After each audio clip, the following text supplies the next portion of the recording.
But Dad, isn't it time for illegal ham in the face? But bro, where's the banjo? Some Cleveland sports shows try to give you hot takes, but only one can give you a big old piece of hot ham. Welcome to Illegal Ham to the Face. Talking all Cleveland sports. And don't forget our Fat Boy Tuesday, where we also ham it up with some fun food topics. Without further ado, let's serve up some ham. Here are the Ham Boys, Fatty and Big Bri.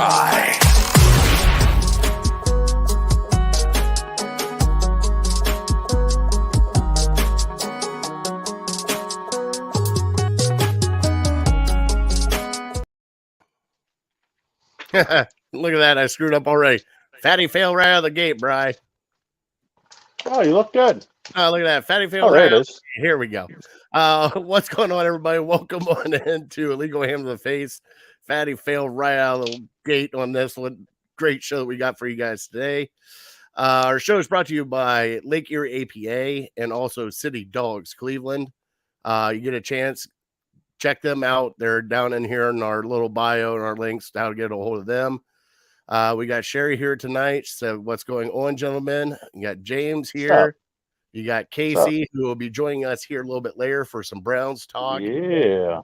Fat Boy Tuesday. We got Pops here. Special shout out to him. Everything's going well with him. So she has not fallen off the bike yet, which is nice. I'll drink to just that. we'll get you there. We'll get you there, Sherry. Just give it a second. Bri, how has your week been, buddy? We've had the Masters last week. We got glorious weather here in Cleveland right now.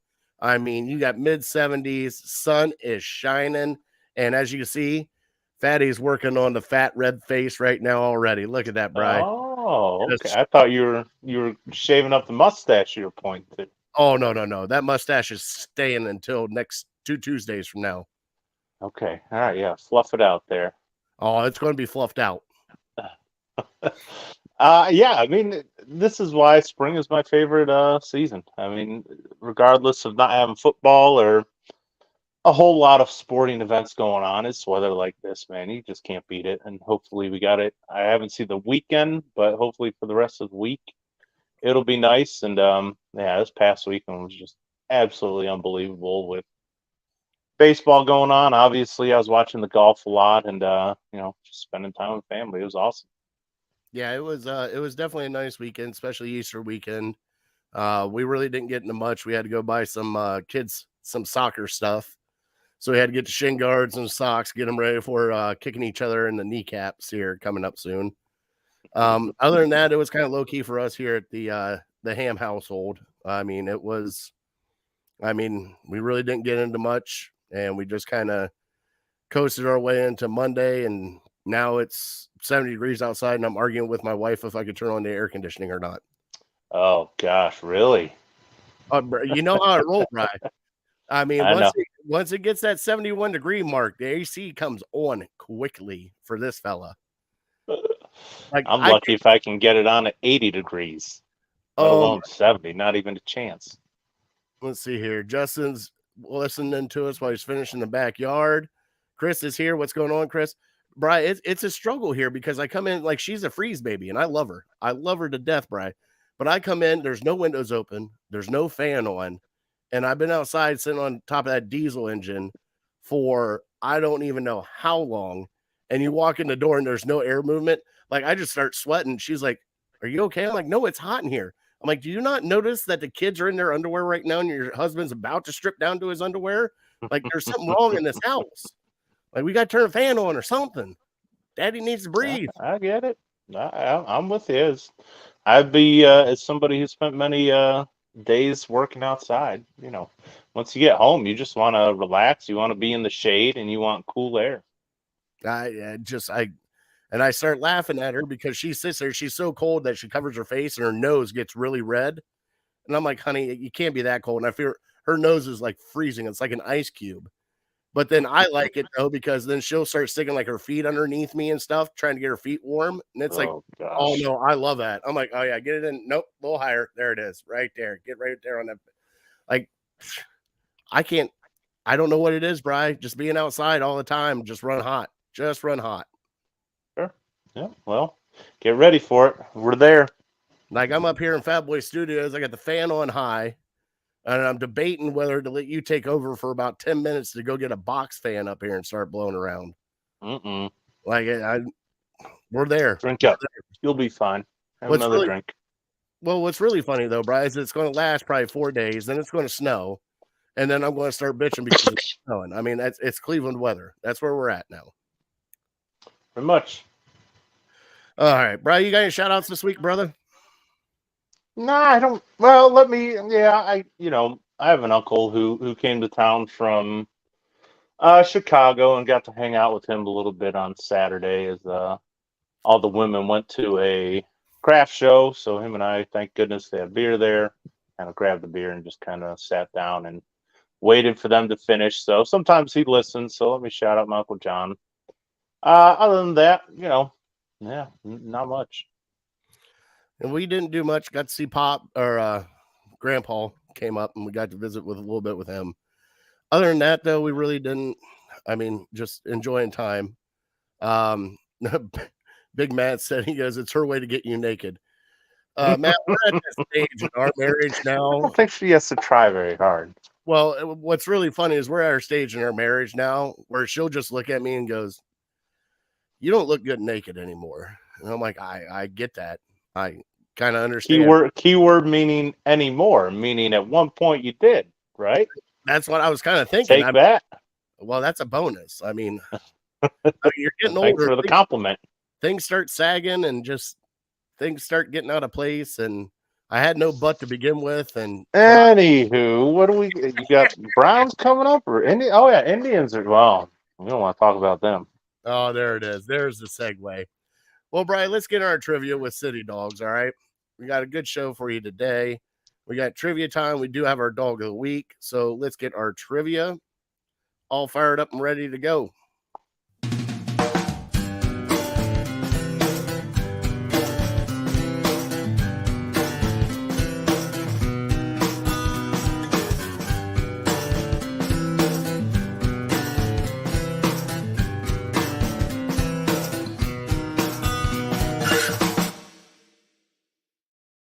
And like I said, our trivia is brought to you by City Dogs Cleveland. We got it scrolling down here at the bottom, how to get a hold of them. We do have a dog of the week this week. Let me go over here to our brand side. Beautiful face of City Dogs Cleveland. We still have the tailgate for City Dogs coming up May 20th. We've met our first phase, and we are now just getting more people to come and having a good time. Also, do not forget, 2 weeks, Bri. We got 2 weeks until we are at Melt Bar and Grill live. We got family and friends coming to hang out with us. Also, we are raising money for the Multiple Myeloma Research Foundation. Any food you buy that day, you show this flyer, 20% goes to the Multiple Myeloma Research Foundation. And then on that note, Bri, our dog of the week, and I'm going to need your help pronouncing this because I believe it's Kachina. Is that what we're going? Kachina. Yeah, that sounds right. All right. Now take a look at this beautiful, scrumptious little girl. All right. There's that face, Brian. Look at that. She's wearing pink and everything. Right? All right. So Kachina is a 3-year-old beautiful girl. She weighs 52 pounds. I had everything pulled up and then it just moved everything back around, Brian. You know how this goes. You set everything up. She's a gem of a dog. She's friendly, easygoing, attentive, affectionate, and well-mannered. She adores people and will eagerly dole out kisses whenever the chance arises. She is very good at walking on a leash, will actually give you some loose leash, enjoys the sniffing and moseying around all the smells. Watch out, though. She is a fan of smaller critters. So if you have a smaller critter at your house or you're walking around with smaller critters, she is not a fan of them. She is eager to please her person, doesn't mind posing. With that beautiful face of hers, there's the volunteer that worked with her. And she'd rather scoot closer and sneak some more kisses. She also loves ending a trip with a trip through the drive-thru, and she will politely share her snack with her bestie. So please go adopt Kachina at City Dogs Cleveland. How to get a hold of them is right there at the bottom, Bri. What a beautiful dog. I mean, we've been doing great on dogs so far on our show, and we've been getting them adopted, and I love every minute of it. And I know you do too, because we have dogs that we adopted. So please go out, check them out, get a hold of them, and adopt our dog of the week, Kachina. All right, Bri, you ready for your trivia? Yes, sir. Now, Casey is here. I believe he's in the bullpen watching, or he's watching somewhere. Bri, I am going to bring up to you. This is not it's a food topic. And I Okay. want you to think real hard about this, because we are talking nacho platters here a little bit later. Bri, when was the first nacho invented? Hmm. Now, I'm going to Is- do you want me to give you a multiple choice with time frames? Sure. Are we talking? Is this an American? When did it happen in America or the world? No, the world, whenever the first The nacho was. world. Oh gosh. Okay. All All right. right. Sure. I'll take some multiple choice. All right. So multiple choice questions, Bri. Mm-hmm.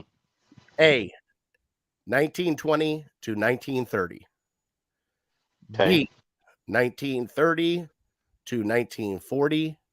C, 1940 to 1950. Or D, 1950 to 1960. Cool. All right. So I narrowed it down within about 40 years. So I think you can get it. Oh yeah. I'm hopeful. Hey, I got 25% chance, right? I mean, right there it is. So, and people are starting in with the wonderful, wonderful guesses already, Brian. One of them's technically right already. So we'll leave that there. But it is time for Chris's favorite music with our favorite sounder. It's time for your Yep. Cleveland headlines.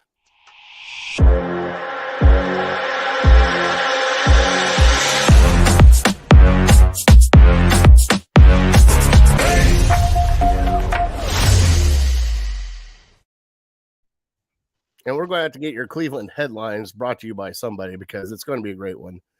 Today in the news of Cleveland headlines, Brian, we had Greg Newsome first off in the headlines talking about winning a trade out of Cleveland. Brad Stainbrook broke it and then backtracked it a little bit. Newsome also did get Drew Rosenhaus as a new agent for himself. And there's just rumors, and there's been rumors about him ever since he started. He doesn't want to play in the slot, doesn't want to, kind of go along with that. So, how do you feel about this news coming out with Greg Newsome, especially when he's getting ready to do a wonderful charity softball event here in Cleveland? Yeah, I mean, you never like hearing about a Browns player, especially one that contributes, wanting out and demanding a trade. Yeah, the validity of it, I guess we don't know. It's he said type deal. I believe the report that he probably would prefer to go somewhere else. And maybe he knows something that we don't, like Emerson's the appointed starter, and he's going to take his spot, and they're just going to use Newsome as that slot guy, or sparingly on the outside, or as the third quarterback. However they want to do it. But I was kind of thought it was weird that he was so against playing in the slot. Like, was on Twitter a couple months ago, somebody asked him, "Hey, you going to play the slot this year?" And he came back with an emphatic no. I don't really understand that. Like, some of the best corners in the league travel to the slot, so it's not like it's a demotion. But apparently he thought of it as a demotion. Maybe he just thought he's a lot better on the outside. But if you don't trust yourself in the slot and you think you're better on the outside, what does that say about you? You don't have a ton of confidence in yourself, because, to be honest, I think it's probably easier to play on the outside because you got one side of the field cut off by the sidelines. Whereas the slot, there's more field that you have to open up to. He could go inside, he could juke you and go to the outside still. There's 10, 20 yards until he gets to the sideline. So I don't know. I don't know what to think about it. It stinks, like I said, losing a guy, especially after we lost Greedy Williams.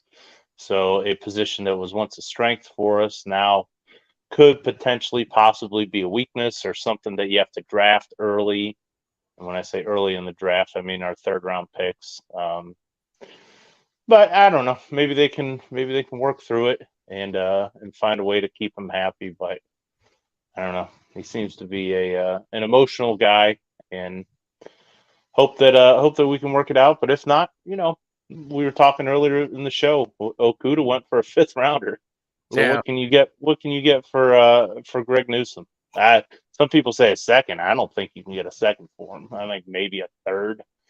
I would And say, he's had good games, good spurts, but he just hasn't been consistent enough. And a guy who isn't consistently a starter quality, yeah, you're not sniffing this a first rounder for sure. Probably not even a second rounder.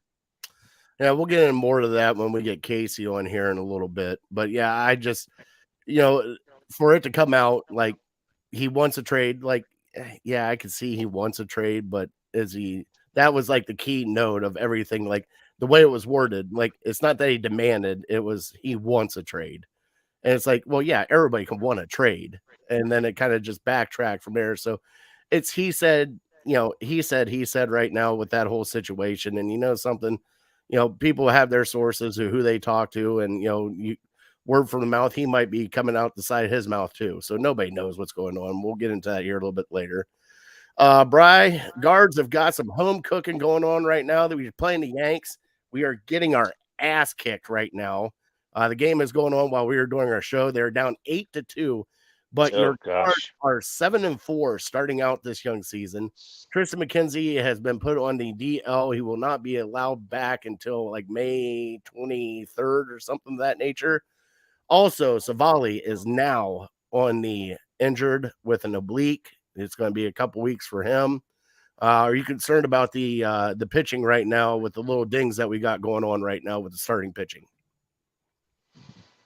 Yeah, I think a little bit. The good thing they have going for them is it's a long season.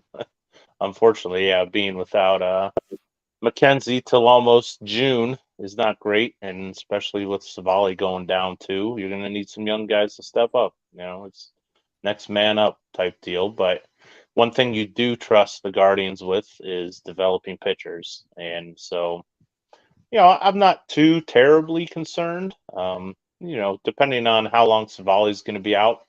If Savali's out for a while, then you're down two of your best pitchers. So, and that's the strength of your team at this point, I think.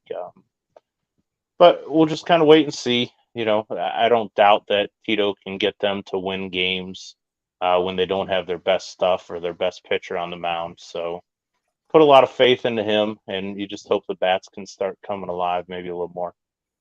Yeah, and the great thing about this team so far, though, Bri, is they're still playing with that chip on their shoulder where no matter if they're down, they're not out. I mean, they've already had, 3 come behind victories, a couple in extra innings already. Oh, yeah.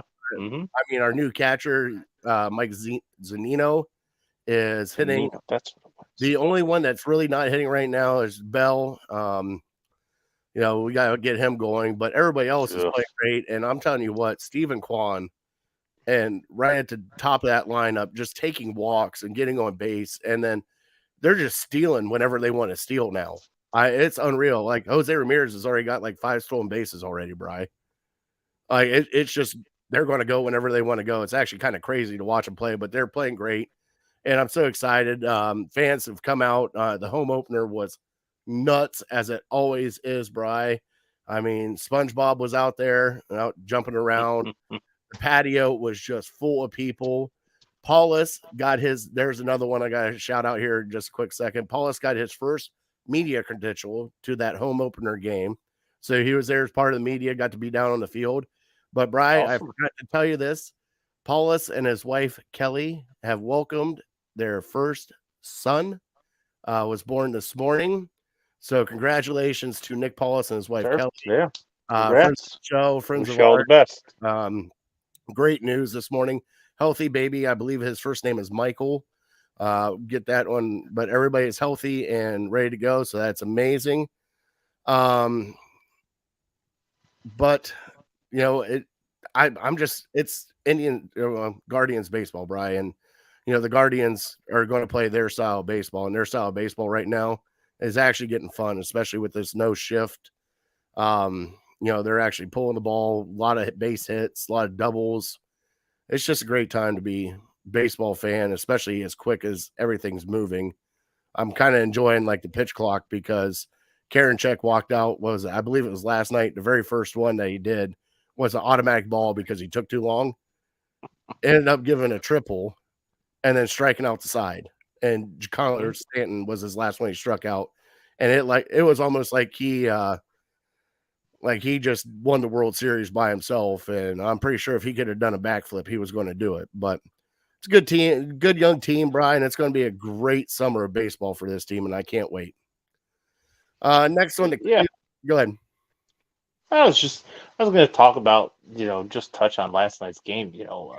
It was basically Shane Bieber and Zunino basically won it single-handedly with the two of them.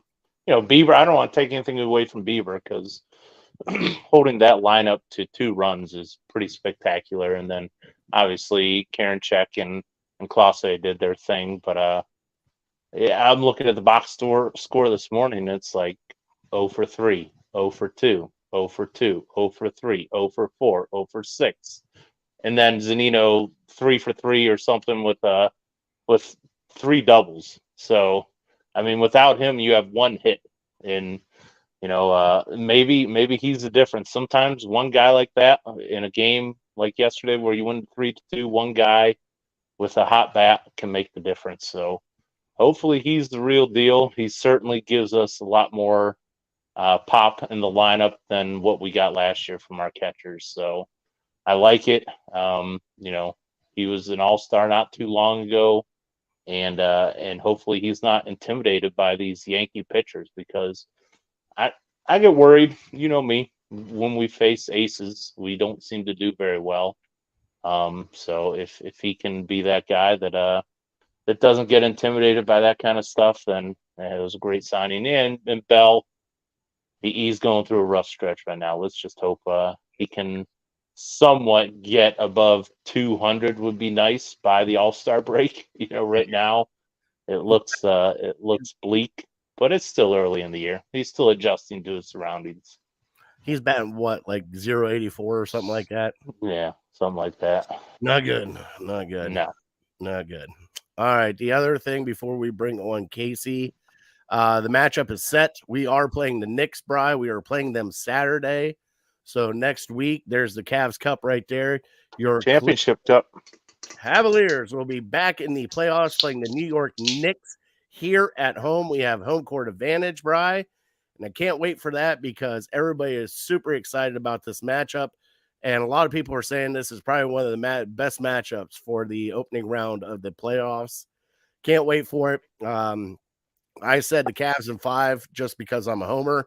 And everybody else is picking Cavs in 6 or Cavs in 7. We'll see what happens, but we'll see what happens on Saturday. I don't know exactly what time they play on Saturday, but it is Saturday, right, Brian? I think it's 6 o'clock.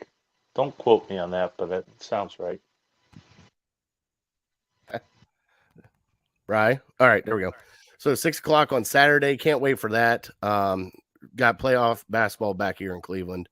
And something, as they always say, hashtag let them know. Let them know who you are, Cleveland. Come out in full force, make it loud, make it rock, and enjoy your time in the postseason.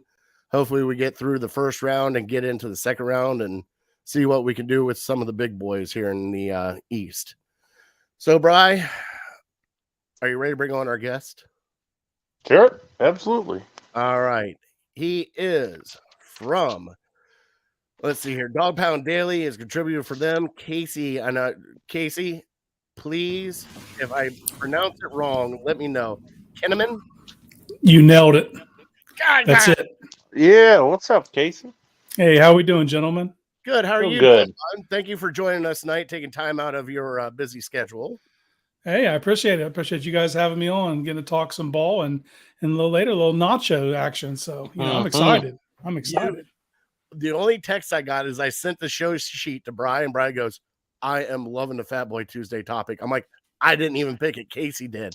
So Yep. we're getting into nachos here a little bit. Did you hear the trivia question I gave Brian earlier with the first nacho ever made?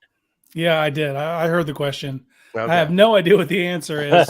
My gut told me 1959. We'll see what happens. All right. So you have one guess right there, Brian. Okay. All right. I'm writing it down. Let's get into the Browns talk here. We were just talking about Greg Newsome when you popped in. I saw you pop in when we were talking about Greg Newsome. What's your take on this whole back and forth with wanting to be traded, not want to be traded, and then getting Rosenhaus as an agent? Well, I'll start by saying Brad did not make that up. It wasn't just out of thin air. He heard that from someone. And I think it should be kept in mind. This is his second time with Drew Rosenhaus as his agent. That's who he came into the league with. And then he left for Clutch Sports and then came back to Drew. And it's not uncommon for Drew's clients to request trades. Yeah. Look at David Njoku. I mean, same thing happened right there. So where there's smoke, there's fire, but it's a bad look. So they probably don't want that to get out right now. And I just think he's unhappy with his role. And it's a tough life playing in the nickel, playing slots. It's all you got to be stellar in run defense, and I like Newsome's game, but to me, that's not what he is. He is more of an outside corner. And the Browns, going into last year's draft, I don't think they saw Emerson falling to them. I don't think that was in their plans, but I think they couldn't pass him up. And I think that once they got into it, once they got him into camp, they just realized we have to put Emerson on the field. I mean, at point blank, I think they had to. And they were left without any real clear-cut slot options. And Newsome was the best fit they had at the time. Now, I think they need to remedy that. I think going into this year, they have to get a clear-cut, true nickel corner. And you can never have too many corners. I don't think they're just going to acquiesce and trade Newsome because he asked for it. I mean, we've seen this before with players. They're going to hold on to him. Now, if they get an offer, I'd say if someone offers them a second rounder, which I think is the best case scenario, I think they'd probably take it. I think they look at Emerson as their future. Now, all this being said, had they not given Denzel the contract they gave him last year, that would be the piece they would probably attempt to walk away from and put Newsome as the other starter, just a cheaper option, just because he's on his rookie contract. But the way things are set in motion with Denzel and Martin Emerson, Newsome's going to be the odd man out. I think he's going to be the first guy off the bench, and he's a quality player. We'll see how long this takes. I wouldn't be surprised if there was a draft day trade, to be honest with you. Well, that would be very intriguing for a lot of Browns fans, I'm sure. Now, looking at this offseason, we kind of assume that the Browns are pretty much 90% of the way done with any big moves they're going to make, other than potentially adding some draft picks, maybe making a small deal on draft day. So looking back on what they did, what's the best move that you say? Maybe the most impactful move that they have made, and maybe what's one that left you scratching your head? Well, I start with Dalvin Tomlinson. That had to happen.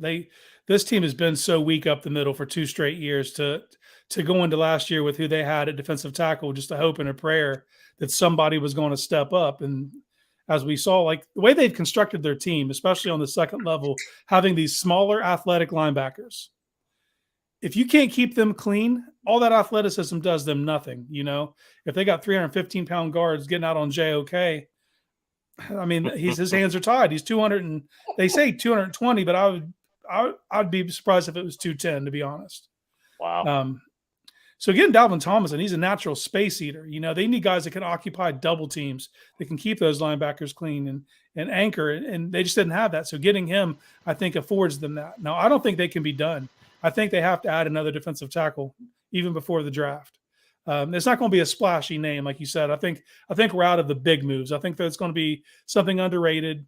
Just like when they brought Al Woods in last week, a name like that. I would expect something like that to get done before the draft. So they're not drafting out of need. So they can truly take the best player available, So that'd be my most significant signing.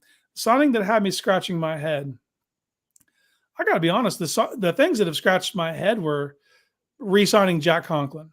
Like a move like that. I think that was more of an indictment on where James Hudson was. I think that the plan was for him to take over, and they kind of realized he wasn't ready. So they just tried to extend Conklin just to have a steady starter. But with his injury history, I mean, do you have any confidence Jack Conklin plays 17 games? Because No. I sure don't. I mean, Could it also be the fact that they're still questioning Jed Wills also? oh, absolutely. Trying to bring back at least somebody that they know, even if he's there on the field, he's going to be a contributor, even though he is injured, but also trying to get Hudson either left or right side and get him acquainted and just kind of just bringing a veteran also in. Like, I didn't like it either because I think he's too injury prone, and I kind of wanted him to be like, okay, this is done. It's been fun, but you can't stay healthy. Yeah, and there's already so much money invested in the offensive line. To do that to an older vet who has shown an injury history was puzzling to me. When healthy, Conklin's a tremendous right tackle. And I see Hudson as a right tackle. I don't see him with the athleticism to play left, to be honest. So I think they need to search for that. I think that needs to be something that happens. I fully expect Wills to get the fifth-year option. I can't see past that. He gets vilified, because you'll see the reps where he just flat out quits before the whistle. He has his own internal clock that he plays to, and in his mind, the play's over. Well, now you have a quarterback like Deshaun Watson. The play's never over, man. You got to keep working. You got to find work. If you don't have it, you got to find it. And he just doesn't have that gear to him, which is hard for me to believe with an offensive line coach like Bill Callahan, that they're not going over that tape and just mystified of the lack of effort you see at times, So I think you're going to get another full year of Wills, get a fifth-year option. And if the light doesn't come on, they have to move on. And they have to start preparing for that now. You can't prepare for it the day of.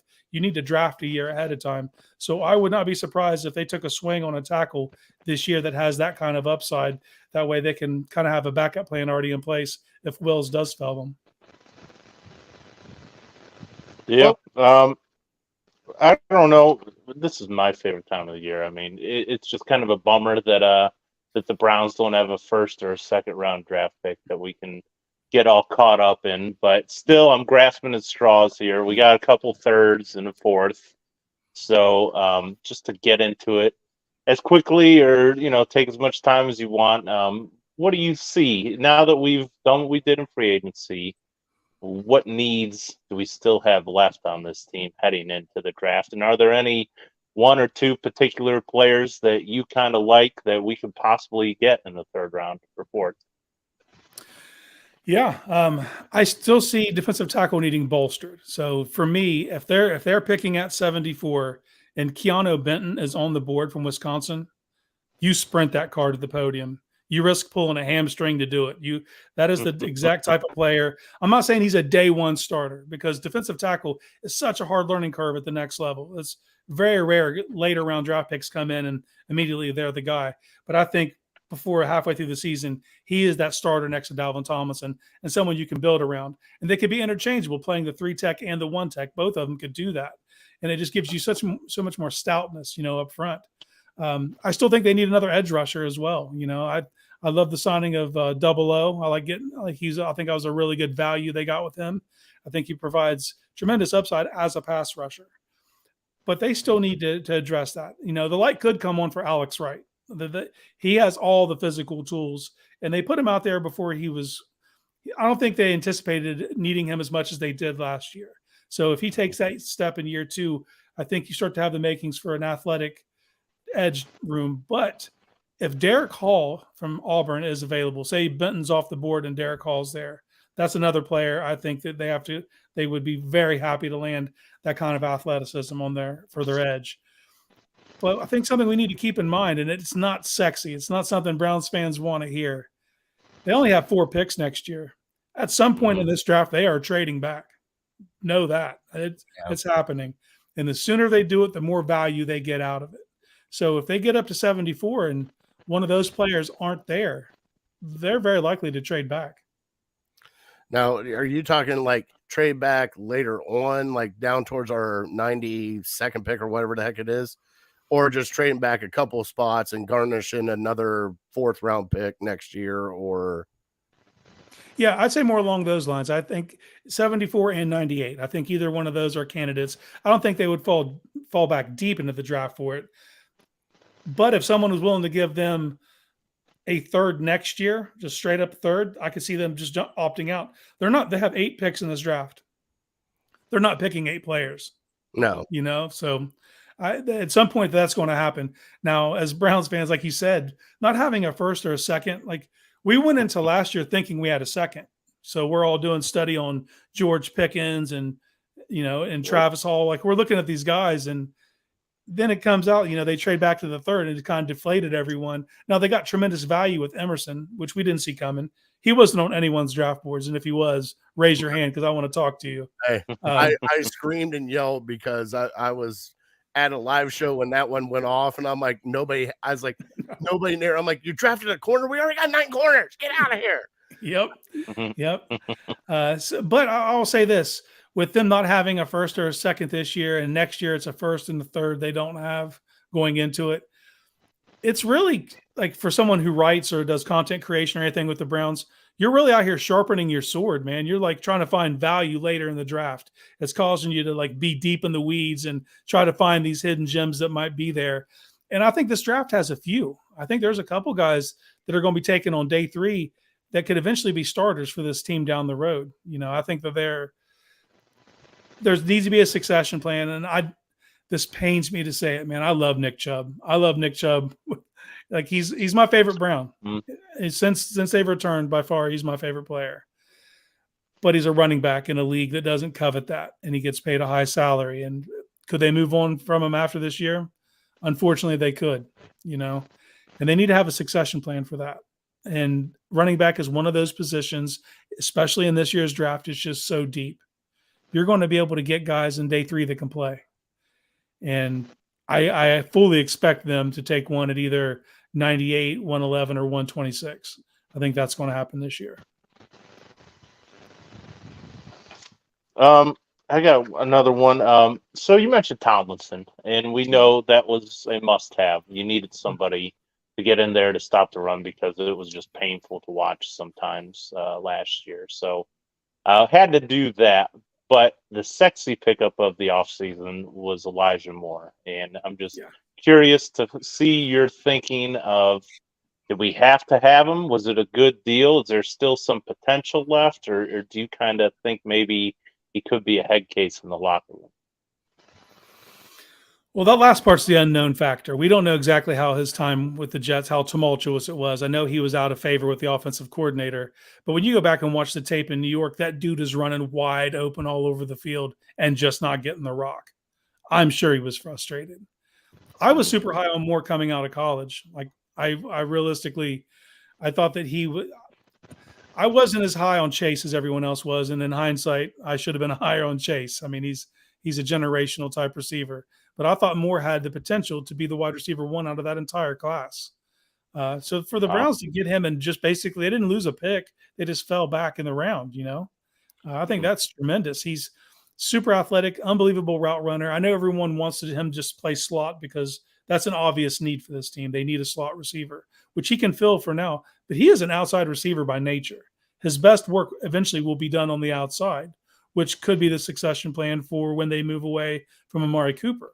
You already have a starting quality Z receiver on the outside, So yeah, that was the sexy pick. That was one where that notification came across my phone. You could not wipe the smile from my face.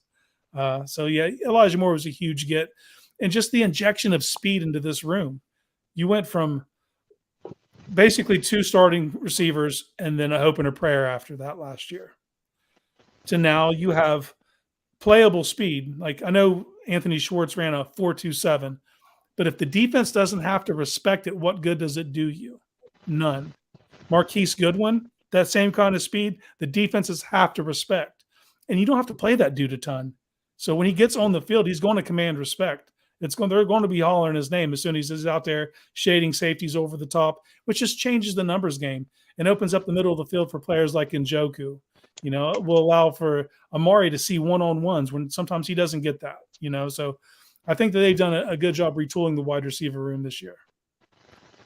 Now with Schwartz, I mean, that's done now, right? I mean, with them bringing everybody in, I mean, you got to be there's no more room. I mean, they tried to showcase him and it still didn't work.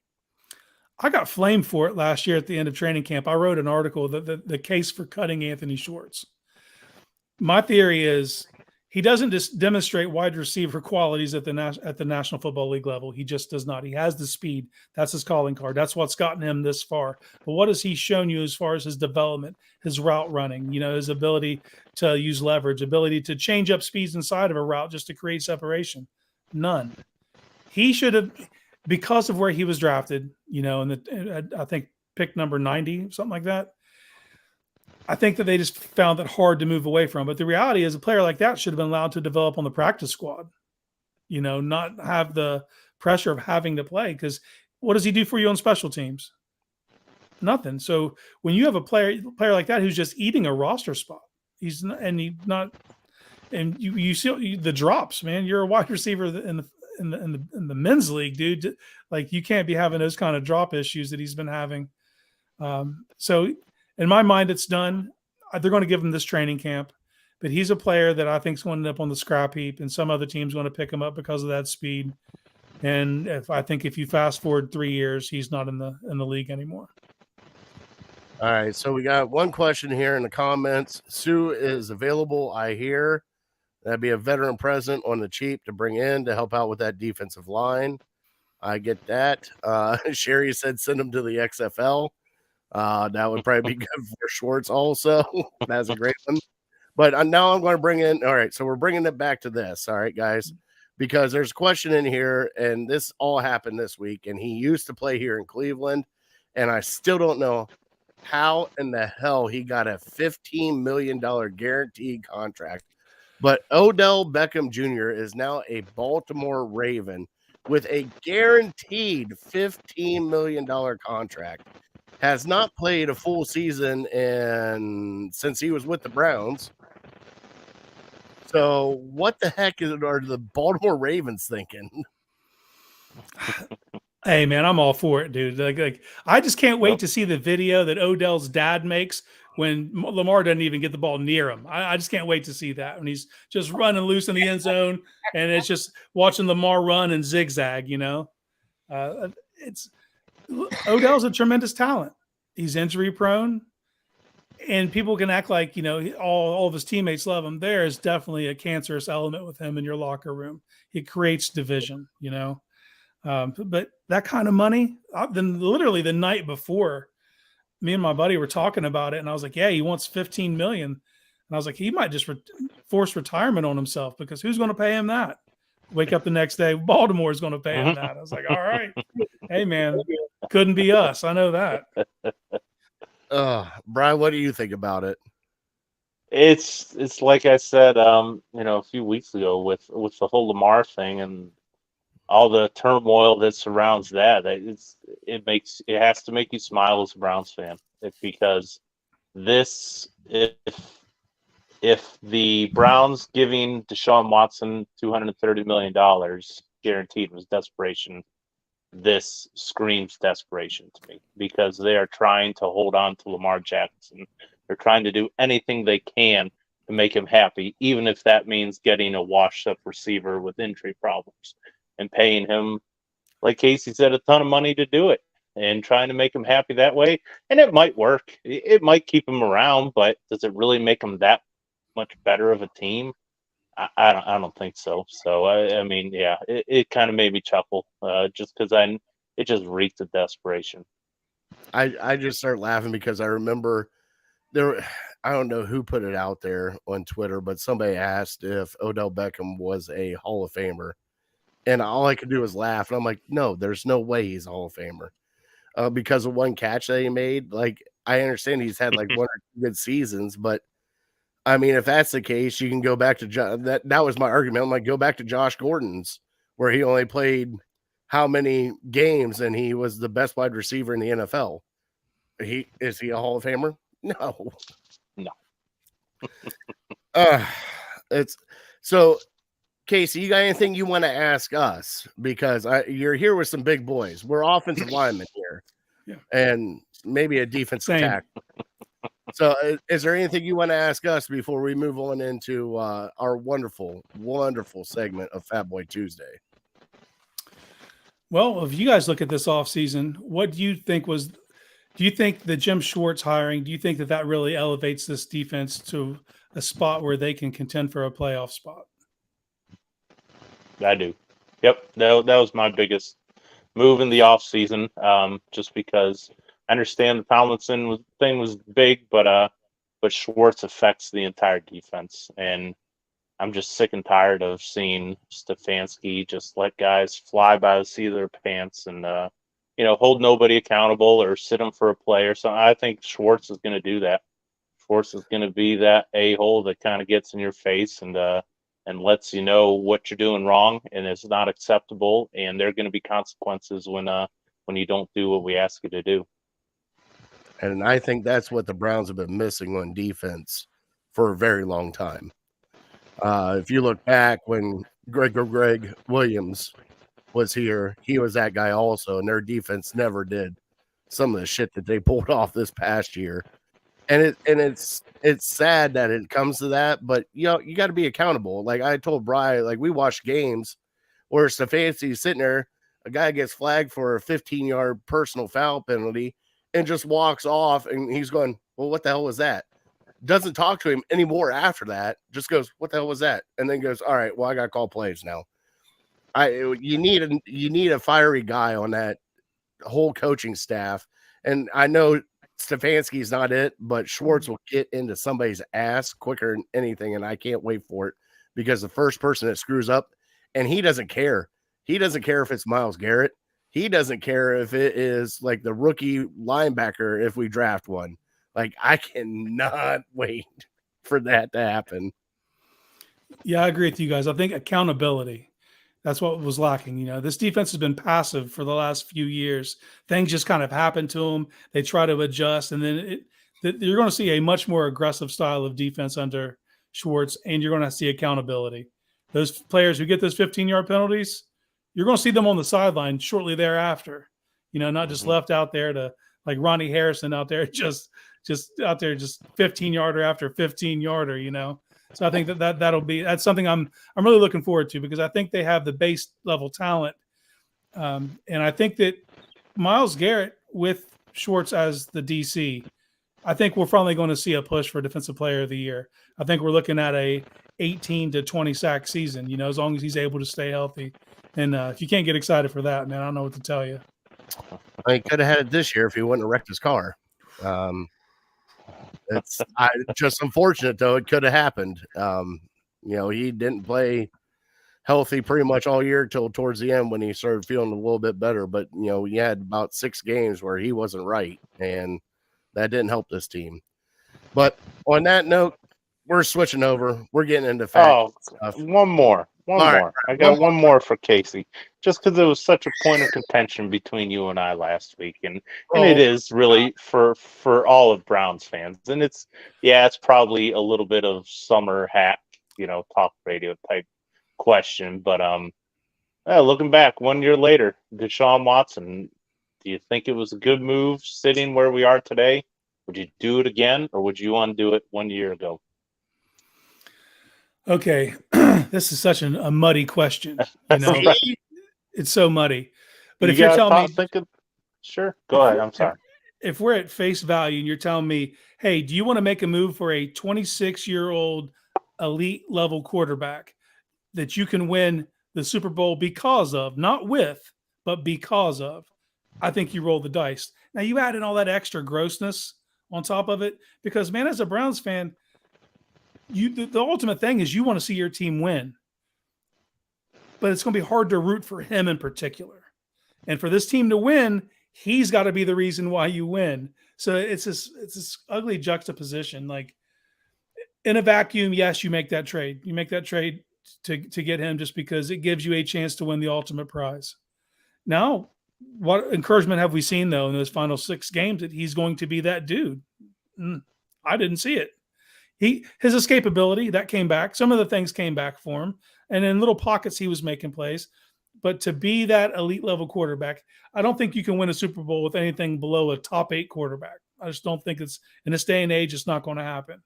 And I think he could legit be top 5 with his talent level if he's able to get back to just where he was. Not even just get better, just get back to 2020 version with what they have in front of them. A top 3 offensive line, Nick Chubb behind you. I mean, and then a very intriguing receiving core. Njoku, kind of an enigma to me still. I think that he should be a top 5 tight end. Physically, he should be. There should be more of a concerted effort to make him part of the game plan. It just seems that he disappears at times. But just the base level of talent around Deshaun Watson, if he's able to get back to that 2020, the expectation is the trophy, man. And you don't get that with a mid-level quarterback. So I think in a vacuum, you make the trade, but you add on all that extra stuff, man, it just makes it muddy. So what my argument with Bri is you can't judge it yet until this year.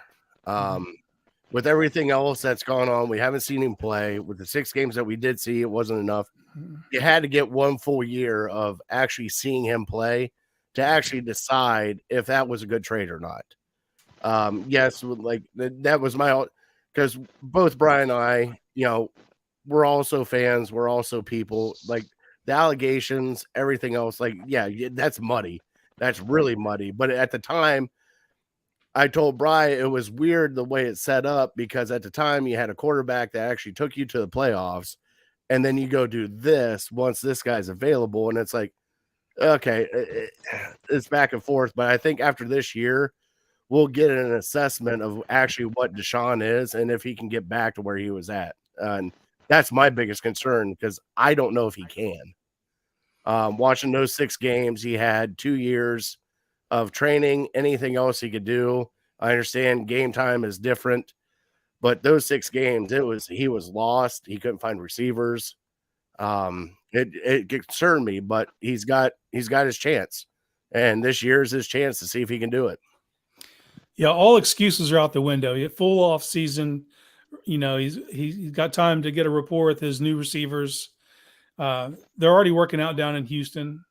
I kind of enjoy the fact that it's not all being televised and we don't get to see it on Instagram, because I think working in silence, I think there's more to that. The whole nobody cares, work harder. I think that's the mode they need to be in. You see these power rankings come out and people are like, oh, they're disrespecting the Browns. Not really. What have the Browns proven say they're the 21st best team. Until they prove otherwise, I don't care what anyone says, I think that they have a chance to be very talented. They have got the most base level of talent that we've had in our lifetime on the field right now. But they have to put it together or it means nothing, So it's a prove it mode, and it all starts with and ends with Deshaun Watson. So I'm with you. Yeah, you give him this full season and we'll be able to properly evaluate whether the juice was worth the squeeze. But I think they were just taking a home run swing. They didn't. Those quarterbacks at that age don't become available. They just don't. It doesn't happen. Now, the reason it became available is due to some gross shit that makes it hard to root for him, So it all factors in together. But if he's able to win for 2-3 seasons in a row, that noise will go away. It'll never leave completely, and it'll always be the joke of other fan bases. But as far as being embraced by the Cleveland fans, you got to win, man, and it starts this year. Yeah, my just to be quick about it, my argument to that question was not even really a pro Deshaun Watson argument. It was more of a what are your other options? I mean, if you don't have Deshaun Watson, who, like we've all agreed, he didn't look great last year, but he still has that potential. We've seen him do it in the NFL, be a top 5 guy. And I'm not even certain that he has to be a top 5 guy. He could be a top 10, top 8 guy, like you were saying, Casey, to win it all. But yeah, if you don't have Deshaun Watson, I mean, just realistically think, like, where are the Browns at right now? And, I think the only thing that maybe sounded kind of okay to me last show was signing a guy like Jimmy Garoppolo. And I don't even know if you could have gotten him, but I remember what I was feeling before we made the trade for Watson, and I'm like, all right, Desmond Ridder looks pretty good in the second round, and I mean, now he's playing for the Falcons, and they're talking about the Falcons just tanking this whole season to hope for a high draft pick next year. So, I mean, it like I said last week, it gets very dark if you don't have Deshaun Watson and his potential, and you start thinking about where this franchise would be without him. And Brian also gets really dark also if you have him and it doesn't turn out very well. Oh, sure. Without it, like Casey said, it's a home run swing. And like we said on this show before, is desperation. The Browns are as desperate of a franchise as we've ever seen, and they made this move out of 100% desperation. And yeah, if it doesn't work, you're kind of back where you started. Only thing I can think of is, goddamn you, Kenny Britt. Yeah, take a drink, Kenny Britt. There we go. There, Kenny Britt. Throw in the other one, Dwayne Bowe. I'll take a drink, Dwayne Bowe too. Sure. Mm-hmm. There we go. All right, let's actually get into some fun stuff. Let's talk nachos. You guys ready to talk nachos? All right. And now it's time for Fat Boy Tuesday. All right, so for Fat Boy Tuesday, Casey came up with Build Your Nacho Platter. Now, I'm going to kind of let you two because Brian's a little picky with certain stuff. I will go with trash can nachos. You put anything on nachos, I'm going to eat it. Like there's no, I'm a slob. Let's just put it that way. I'm a slob, but I do have some pet peeves when it does come to nachos. So Casey, do you want to go first since you set this up and kind of give us like your outline of how you're building nachos? Yeah, I'll start with a little preamble here. Like, nachos are just underrated, man. Like, it's hard. You can get them at a stadium and they're generic and they put the hot nacho cheese. Maybe you get some peños on them. There's a time and a place for that. But when you have the opportunity to actually build a nacho platter at your house for a big game, nothing better, man. It's the perfect grazing food. And for a fat kid, man, just to be able to constantly eat, like you didn't worry if it gets cold in the third quarter, it's still all good. You know what I mean? I think it's underrated as a big game type of entree. And for me, it begins and ends with how you do the cheese, because cheese are a staple. There's got to be cheese on my nachos or it doesn't count. So do you guys, do you know who Sam the cooking guy is on YouTube? No. Okay. Mm-mm. I'll send you both a link. This dude's amazing. I got a cheese sauce is what he calls it recipe from him a couple years back, and it has completely changed my nacho game. Basically, I'll walk you through the cliff notes here. You start with a roux. You get a little bit of flour, a little bit of butter, cook that down till you cook the flour taste out, get a little bubbly concoction. And this is where Sam adds milk. I'm taking that up a notch. I'm going heavy whipping cream. That's just how I roll. Nice. We're going heavy whipping cream. 24 ounces of it, slowly put it in, bring it up to a simmer. You don't want it to boil. You want it to get hot. And then you start to add in your cheeses. So for me, it's pepper jack and mozzarella. That's my mixture. So equal cheese so 3 cups of cheese. Stir that in slowly. Add a little bit of salt. Cheese already has a little bit of salt to it, Add a little bit of salt to it to kind of kick that flavor up. Stir that. What you end up with is just silky. It's liquid gold. So what you do is and I think it's underrated, like, because nachos are whatever they are to you. So if you want Tostitos or if you want dippers or whatever you're into, I run with on the borders, the nachos I roll with. Get a nice bed of those you could use a pie pan or you can use a cooking sheet, whatever you need. Get them laid out, pour that liquid gold on, and then it's time for the toppings. And I'm going heavy on meat, man. I'm talking, I'll put pepperoni, I'm bacon. If I got brisket, it's going on there. Peppers, banana peppers are huge for me. That's because it's not really hot, but it's really good flavor for me. And then this is where it gets even fatter, man. I take you get them in the salad aisle, but it's like fried jalapenos, like in like the bag you can use them for salad toppers. I sprinkle those on top, man. Then I put that puppy in the oven for about 10 minutes on 400, and then that's my game day meal right there. Oh my God, Brian, I got a heart flutter. I got Impressive. a heart flutter. Like I didn't know. I'm just sitting back, just letting them go like this. I'm like, yep, just keep talking. I'm writing notes as fast as I can here, trying to get that cheese recipe.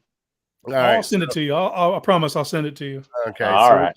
I like Sherry that. said pulled pork nachos this weekend. Justin is a chef.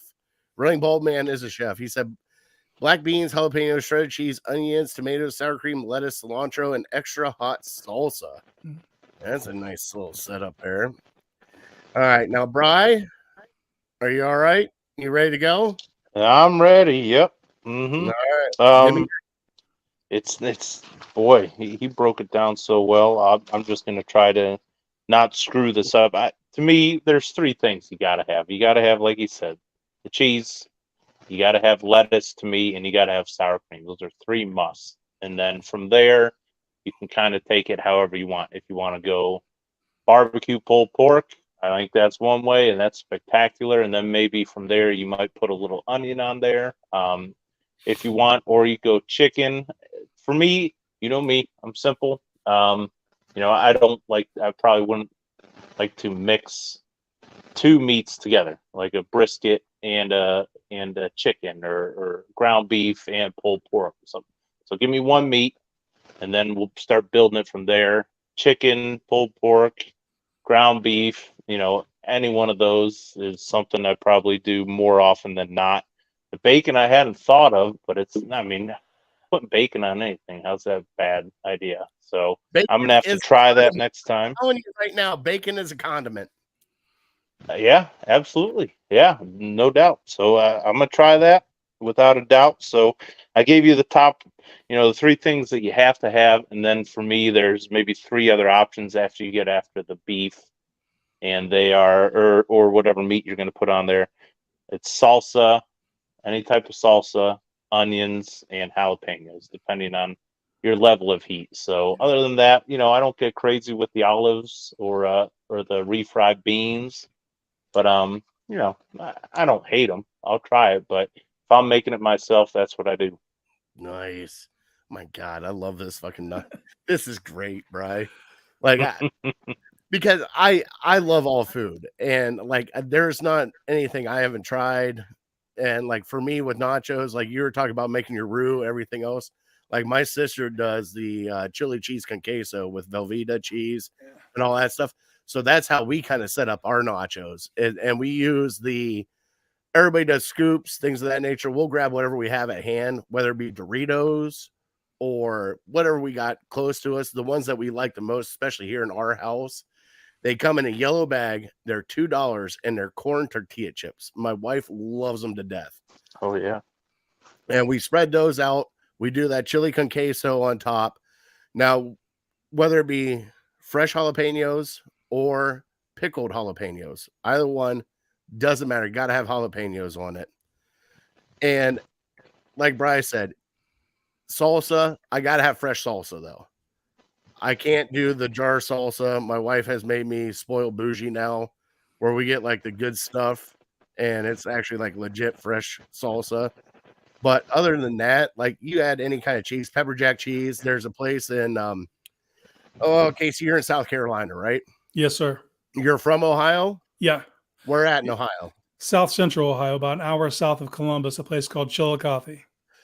Perfect. I know exactly where you're at. I grew up in Coshocton, Ohio. Okay. And there is a cheese place in Coshocton called Pearl Valley Cheese. And they actually make chunk cheese of their taco cheese and like a whole bunch habanero cheese. We melt that down sometimes. But like Bri said, it's got to be one meat for me, though. It's either going to be ground beef, taco beef, or brisket, or pulled pork, or chicken, whatever you got on there.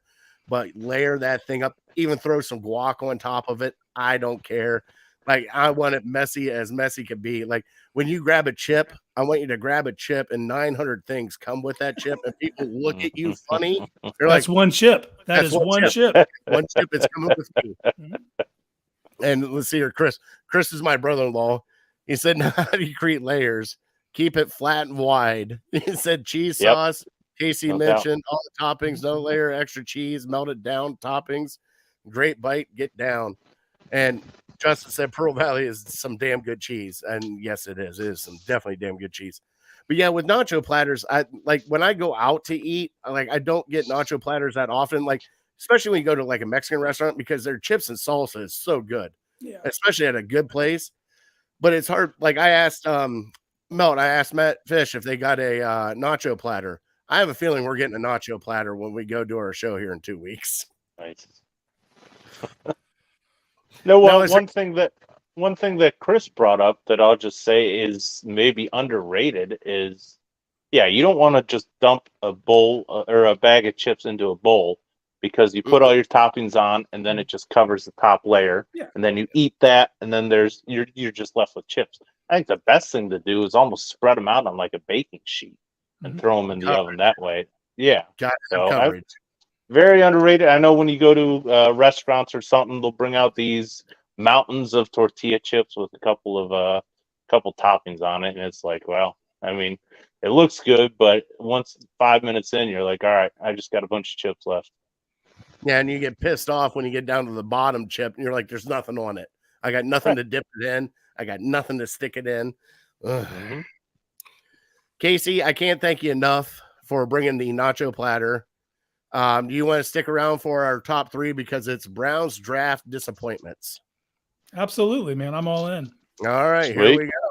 That was Fat Boy Tuesday. Thanks, Casey, for that. Let's get into our top 3, and we'll close out the show.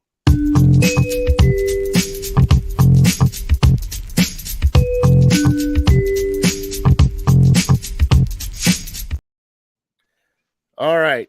So our top 3 is Browns draft disappointments. Because we got draft coming up, and Brian and I have talked about, this long time of, he hit me with a whole bunch of really bad questions. And that, Brian, that was the question I was bringing back to you this week, was your biggest disappointment from the Browns throughout the years, all time. What is your biggest disappointment from your Cleveland Browns? And we'll go from 99 on because we're at that age. Okay. You want me to go first? But we still got our top 3, which is the Browns draft disappointments. Oh, well, the biggest disappointment kind of leaks into my draft disappointment, so we'll get to that. Brian, you got the floor. Go ahead. All right, I got you. I'll go quick. Number 3 for me is Courtney Brown. I still, to this day, believe that he was going to be good. You can't convince me otherwise, and I just don't know why. I mean, obviously, injuries played a big part in it, but I thought Courtney Brown was going to be Myles Garrett before Myles Garrett, and it just didn't happen. So he's my number 3. My number 2, my guy, I don't even know if he's my guy, but he was when we drafted him, and I was so happy. Brady Quinn. He was, out of all the quarterbacks they've drafted, maybe I was too young when they drafted Tim Couch, but since Tim Couch, all the quarterbacks they've drafted, I've felt the best about Brady Quinn, and I thought he was going to be the guy. I couldn't believe we got him at 22, but it just didn't turn out.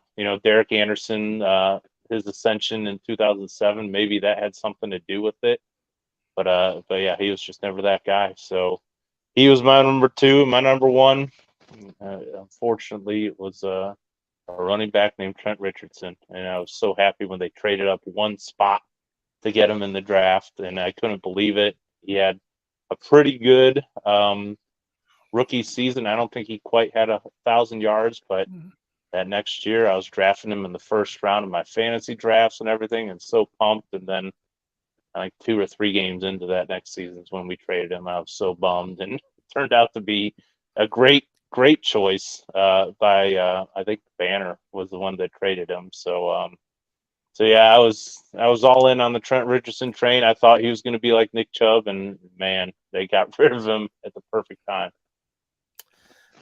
Number 3 for me, we'll do Casey last. Number 3 for me was Trent Richardson. I thought Trent Richardson was going to be the guy, our bell cow, everything. I loved every bit of it. Number 2, and I still feel bad to this day because I still think he would be a great quarterback if he did not come to Cleveland. Tim Couch. Granted, he got us to where we needed to go. He did get us to a playoff, all that. I just thought, like, drafting Tim Couch, it was like you needed him. You needed him to be more than what it was. And, Bri, you and I both know how much I love Baker. And you and I talked about it, and between Baker and Johnny Manziel, those two are my top disappointments. Ugh. That's hard for me to say. I really did like that draft because I remember that draft because I called it, and I called them both. I called Baker Mayfield and Denzel Ward, and I told you beforehand. I told you during the draft, this is what's going to happen. And when it happened, Bri, I was at a pool tournament and I went nuts. I tried to call you. You wouldn't answer my phone call for some odd reason, but I was about to float like you wouldn't believe. And then the way it turned there at the end, no bueno. Casey, what about you? I'm going to kind of do a combo move here, and it's entitled Pick 22. The Browns have had pick number 22 3 times. Brady Quinn, Brandon Weeden, Johnny Manziel. There it is. And the Weeden one in hindsight, because right now people are like, man, there's a chance that Hendon Hooker could go in the first round. Oh, he's 25. Who wants to do that? The Browns took a 29-year-old player in the first round. So, oh, man. Look at his arm, though. I mean, he threw it so far. Oh, gosh. So, yeah, I would. You can encapsulate my most 3 disappointing with just one number, pick 22. Sure. I remember that draft so bad. I'm sitting here yelling at the TV. I'm like, he's 30 years old. What are you going to have him for 3 years? What are you doing? We'd have taken that. I don't think he made it that far. I don't even think he did either. He barely didn't make it to the first game. He got trapped under the flag in the season opener. That's right. Oh, God. Stories that we have with the Browns. All right, Brian, you want to answer the trivia real quick? No, let's go. Oh, was that your whole list there, Casey? Yeah. All 3 of them? Pick 22, Okay, you can get gotcha. my 3 right there. Gotcha. Okay. Yeah, we can go to trivia. All right. So, Brian, the trivia I gave you, which is City Dogs of Cleveland. Did you see our city dog, Casey, that we had this? It's Kacha. Kacha, look at that face. Yeah. Not go wrong with that face. 3 years old, 52 pounds. She's a good girl. Please adopt her. Can't thank City Dogs enough for everything they do for us. All right, Brian, your trivia was, and it's multiple choice. When was the nacho made? Now, Casey said, which would be the D, 1959. You have 1920 to 1930, 1930 to 1940, 1940 to 1950, or 1950 to 1960. What do you got? Well, I'm going with A, 1920 to 1930, and the thought there was maybe it was like considered a meal during the Great Depression when times got tough. That is a great guess, and you're wrong. 1941.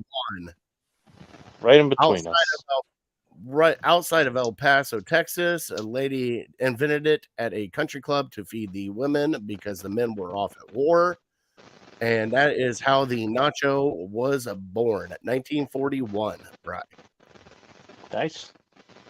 Thank you. Not a bad trivia, right? We gave you multiple choice. Yeah, God bless those women in 1941 for giving us that great gift. All right, Casey, we're going to boot you out of here while we close out the show. You want to give where people can find you and all your stuff? Yeah, man. You can find me on Twitter at Casey_Kenneman. And that is like cinnamon with a K for anyone out there who needs to know how to spell that. And you can see all my writing at Dog Pound Daily. And every now and again, they let me get on Cleveland.com for the Sports for CLE show with the magnanimous Dave Bacon. So you can find me there as well. Well, stick around back here in the bullpen. We'll bring you on and joke around with you after the show's over with. All right. Sounds great. Thank you so much for joining us, bud. Hey, thanks for having me on. Appreciate you, Casey. All right, big fella, we're here at the end of the show. I want to thank everybody that watched. Justin, Sherry. I want to thank Casey for joining us tonight. I want to thank our troops, first responders, for everything they do for us. We wouldn't be able to do this if it wasn't for you. Bri, I got in about 2 months, I got a special surprise for you coming up. 2 months? You're making me wait 2 months? 2 months. You got to wait 2 months. Wait. But we're here at the end of the show. I want to thank City Dogs. I want to thank Harold and Lake Erie APA for sponsoring us. And Bri, it's time to God bless them. Yep. God bless you. God bless America. All right. I am that fat guy. We are definitely uncorked, unloaded, and we're out. Thank you guys for watching. See ya.